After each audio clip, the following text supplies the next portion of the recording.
ज़रा तसव्वुर करें, एक शहर है जहाँ लाखों लोग रहते हैं, पुलिस पेट्रोलिंग करती है, न्यूज़पेपर छपते हैं, कानून मौजूद है, और फिर भी रात के अंधेरे में एक सीरियल किलर का साया आता है, वार करता है और गायब हो जाता है। कोई आवाज़ नहीं, कोई गवाह नहीं, कोई एविडेंस नहीं। ये किसी फिल्म की कहानी नहीं, ये हकीकत है 1888 के लंदन की, जो उस वक्त दुनिया का सबसे ताकतवर शहर था। और इसी के अंदर छुपा हुआ एक ऐसा राज जो आज 130 साल के बाद भी हल नहीं हुआ।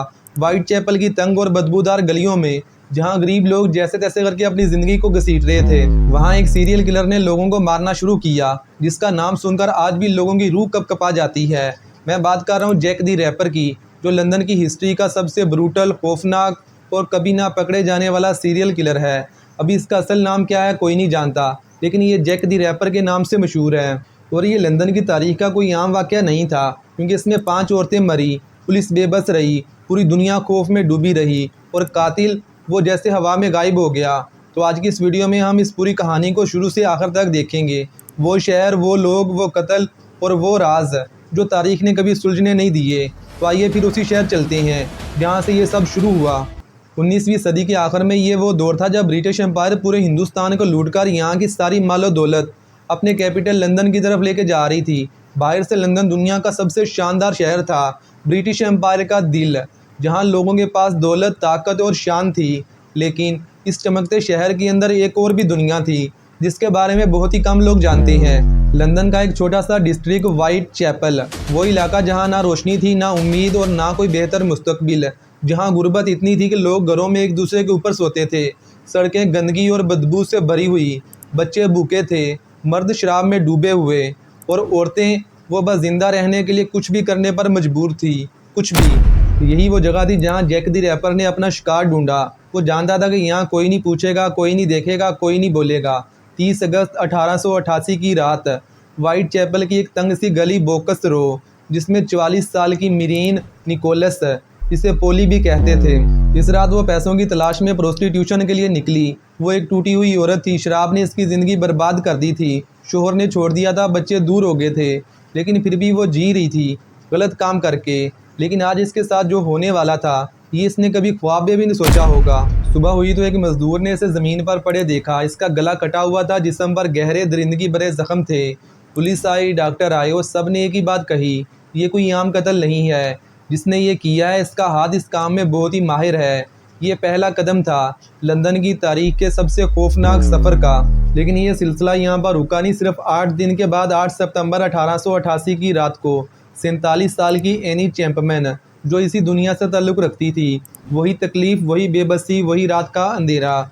लेकिन इस बार कत्ल पहले से भी ज़्यादा खौफनाक था। गला कटा हुआ, पेट पूरा काट दिया गया, और इंटरनल ऑर्गन भी गायब थे, जो कातिल ने जानबूझकर निकाले थे। ये कोई जुनून में किया गया मर्डर नहीं था, ये सोची समझी ठंडे दिल से की गई दरिंदगी थी। और ये सब देखकर पुलिस को भी यकीन हो चुका था कि ये कातिल कोई मामूली इंसान नहीं है, ये किसी सीरियल किलर का काम है।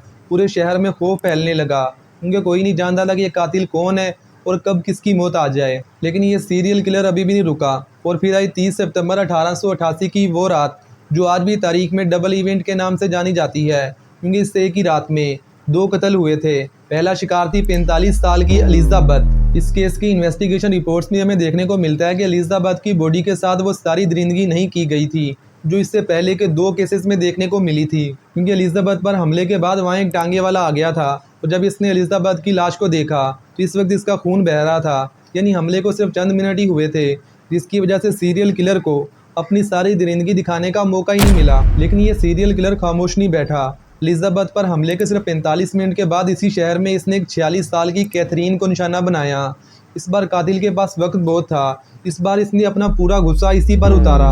इसने कैथरीन का चेहरा मसक कर दिया, जिस्म को बुरी तरह नुकसान पहुंचाया, इंटरनल ऑर्गन निकाल लिए, और करीबी एक दीवार पर इसके खून से एक पैगाम लिख दिया। और ये पैगाम था, यहूदी वो लोग हैं जिन पर कोई इल्ज़ाम नहीं लगेगा। जब पुलिस ने आकर ये पैगाम पढ़ा तो इन्होंने इसको मिटा दिया, इस डर से कि कहीं यहूदियों के खिलाफ फसादात शुरू ना हो जाएं। शायद इसी लम्हे तारीख का सबसे बड़ा सुराग हमेशा के लिए ज़ाया हो गया, क्योंकि पुलिस को ऐसा लगा कि ये यहूदियों के खिलाफ कोई साजिश ना हो। क्योंकि इन मर्डर्स के दौरान पुलिस और न्यूज़पेपर को सैकड़ों खत मिले थे, जिनमें बहुत से लोगों ने ये इतराफ़ किया था कि ये खून इन्होंने किए हैं। इनमें से बहुत से खत झूठे थे, सिर्फ तवज्जो हासिल करने के लिए। लेकिन असल कातिल कौन है, पुलिस के पास अभी भी कोई सुराग नहीं था। लेकिन फिर एक खत आया जो इन सब से अलग था। एक डब्बा जिसके अंदर एक इंसानी गुर्दा, साथ एक खत जिस पर लिखा था फ्राम हेल यानी जहन्नम से। भेजने वाले ने लिखा कि इसने इस गुर्दे का आधा हिस्सा खा लिया और बाकी पुलिस के लिए तोहफे के तौर पर भेज रहा है। माहिरीन ने बाद में तस्दीक की कि ये गुर्दा किसी मुतासरा औरत से मैच होता है। ये कोई मजाक नहीं था, ये एक पैगाम था और कातिल ने पुलिस को सीधा ललकारा था। लेकिन पुलिस वाले बेबस थे। वो कातिल को पकड़ना तो बहुत दूर की बात, वो तो उसका असल नाम भी नहीं जानते थे। लेकिन ये दरिंदा यहाँ भी नहीं रुका और इसका अगला शिकार बनने वाली थी एक 25 साल की मैरी जेन, जो इसके अब तक के तमाम शिकारों में सबसे कम उम्र थी। वो एक किराए के घर में रहती थी और इन्वेस्टिगेशन रिपोर्ट्स के मुताबिक इसके मोहल्ले में कुछ लोगों ने देखा था कि इसके कत्ल से एक रात पहले वो रात को तकरीबन 2 बजे के आसपास एक लड़के के साथ घर वापसी आई थी। वो लड़का कौन था कोई नहीं जानता। लेकिन जब अगली सुबह इसका मालिक मकान किराया लेने के लिए आया तो खिड़की का कांच टूटा हुआ था, वो दरवाज़ा अंदर से बंद था। जब इसने खिड़की से झांक कर अंदर देखने की कोशिश की तो इसने जो अंदर देखा तो इसके रोंगटे खड़े हो गए और इसने फौरी पुलिस को बुलाया। पुलिस ने आकर जब दरवाज़ा तोड़ा तो अंदर का मंजर देखने वाले कभी नहीं भूल सके। पुलिस के तजर्बाकार अफसरों ने कहा कि इन्होंने अपनी पूरी ज़िंदगी में कभी ऐसा मंजर नहीं देखा था। मैं तफसील में नहीं बताऊंगा कि अंदर क्या था, क्योंकि बात चीज़ें यहाँ पर बयान करने के काबिल नहीं होती। बस आप इतना जान लो कि ये सिर्फ कत्ल नहीं था, ये मुकम्मल तबाही थी। मैरी जेन के बाद ये कत्लों का सिलसिला रुक गया। क्यों पता नहीं। आज के दौर में बहुत से लोगों के जहन में ये सवाल आता है कि 5 कत्लों के बाद ही पुलिस ने कातिल को क्यों नहीं पकड़ा। जवाब समझना बहुत ज़रूरी है। 1888 में ना फिंगरप्रिंट्स की तकनीक थी, ना डीएनए टेस्टिंग का कोई मैकेनिज़्म, ना सीसीटीवी कैमरा थे और ना ही फोरेंसिक साइंस। किसी भी केस को सोल्व करने के लिए पुलिस का पूरा इन्हिसार गवाहों पर होता था। वाइट चैपल में लोग पुलिस से इतनी नफरत करते थे कि ये तो इनसे बात करना भी पसंद नहीं करते थे। मीडिया ने खौफ फैलाया, शहरों में हिस्टीरिया था, हर तरफ से झूठी इतलात आ रही थी। पुलिस इसी चक्कर में फंसी रही और कातिल आज़ाद घूमता रहा। पिछले 130 सालों में सैकड़ों इन्वेस्टिगेटर्स ने इस राज को सुलझाने की कोशिश की और कई नाम सामने आए। एक मकामी मशकूक शख्स जॉन पाइसदेर, जिसे पुलिस ने गिरफ्तार किया था लेकिन सबूत ना मिलने की वजह से छोड़ दिया। एक पोलिश बार्बर, जिसने बाद में अपनी 3 बीवियों को जहर देकर मारा और फांसी चढ़ा। एक अमरीकी डॉक्टर फ्रांसिस, जो औरतों से शदीद नफरत करता था और इन कत्लों के दौरान ये लंदन में मौजूद था। और फिर एक पोलिश यहूदी आरोन, जिसे उस वक्त पुलिस के चीफ ने सबसे ज़्यादा डाउटफुल करार दिया था। लेकिन असल मुजरिम कौन है, पुलिस कभी नहीं पकड़ पाई। असल राज जो आज तक बाकी है कि मैरी जैन के कत्ल के बाद सब कुछ रुक गया। अचानक बगैर किसी वजह के, कोई और कत्ल नहीं, कोई और ख़त नहीं, कोई और सुराग नहीं। क्या कातिल मर गया? क्या वो मुल्क छोड़कर चला गया या इसने खुद ही रुकने का फ़ैसला किया?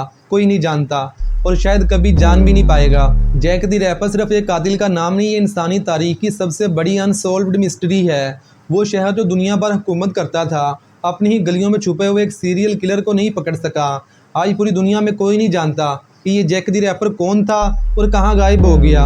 और वो 5 औरतें जो इसका शिकार बनी, जिनमें पोली, एनी, एलिजाबेथ, कैथरीन और मैरी जेन, इन सब में एक चीज़ कॉमन थी, ये 5 प्रोस्टिट्यूशन करती थी। ये हो सकता है कि जैक द रैपर को इस मखसूस कम्यूनिटी से कोई ख़ास दुश्मनी हो, जिसकी वजह से इसने सिर्फ इसी कम्यूनिटी की औरतों को निशाना बनाया, किसी और को नहीं मारा। लेकिन ये मेरी ज़ाती राय है, किसी इन्वेस्टिगेशन रिपोर्ट का हिस्सा नहीं, क्योंकि ऐसा भी हो सकता है कि इसने इस मखसूस कम्यूनिटी को इसीलिए निशाना बनाया क्योंकि इसमें अक्सर ऐसी औरतें आती हैं जिनके आगे पीछे कोई नहीं होता और वो ज़्यादातर अकेली रहती हैं, तो इनका शिकार करना भी इसके लिए आसान था। ये भी हो सकता है। अभी हकीकत क्या है कोई नहीं जानता। ये सारे के सारे एक अंदाजे हैं। अल्लाह हाफिज़।